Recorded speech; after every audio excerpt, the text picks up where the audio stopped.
દિલ્હી આંદોલન સફળ રહ્યું, વિદ્યાર્થીઓની જીત થઈ, સત્યની જીત થઈ. હવે રહ્યું આપણું ખેડૂત આંદોલન. આ ખેડૂત આંદોલન પણ સફળ બનાવો અને દરેક ખેડૂત આ આંદોલનમાં જોડાય. જેના ખેતરમાં થાંભલા આવતા હોય એ જોડાય અને ના આવતા તે પણ જોડાય, પણ વિશાળ સંખ્યામાં ખેડૂત આંદોલન થવું જોઈએ. તો જ આ સરકારની ઊંઘ ઉડશે. અને આ થોડીક સરકાર વિચારતી થઈ છે. કહેવાય છે કે સરકાર વિચારવા લાગી છે કે આ ખેડૂતોને તેમને થાંભલાનું પૂરું વળતર આપવું જોઈએ તેવું વિચારતી થઈ છે. તે પણ આપણા માટે એક સારી વાત છે.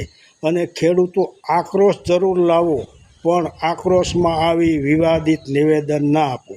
કોઈ કાયદા વિરુદ્ધનું નિવેદન ના આપો, જેથી આપણને કોઈ તકલીફ ન પડે.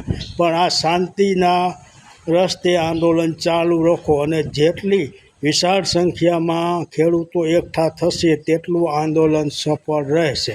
જો થોડા ઘણા ખેડૂતો હશે તો આ સરકાર જવાબ દેવાની નથી. અને આપણે ક્યાં સરકાર સામે આંદોલન કરીએ છીએ? આપણે ક્યાં કોઈ પ્રધાનનું રાજીનામું જોઈએ છે?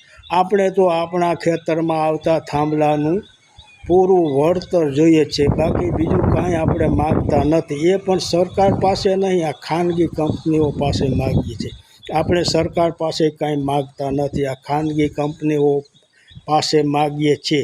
તો સરકારે બેય બાજુનો વિચાર કરવો જોઈએ. ખેડૂતોનો વિચાર કરવો જોઈએ અને આ કંપનીનો વિચાર કરવો જોઈએ કે આ કંપનીઓ ખેડૂતોને શું આપે છે. તેઓ તો મબલખ નફો કરે છે, પણ ખેડૂતોને ખાલી બટકું આપી દે છે. માટે ખેડૂતો જાગો અને શાંતિથી આંદોલનના રસ્તે ચાલો.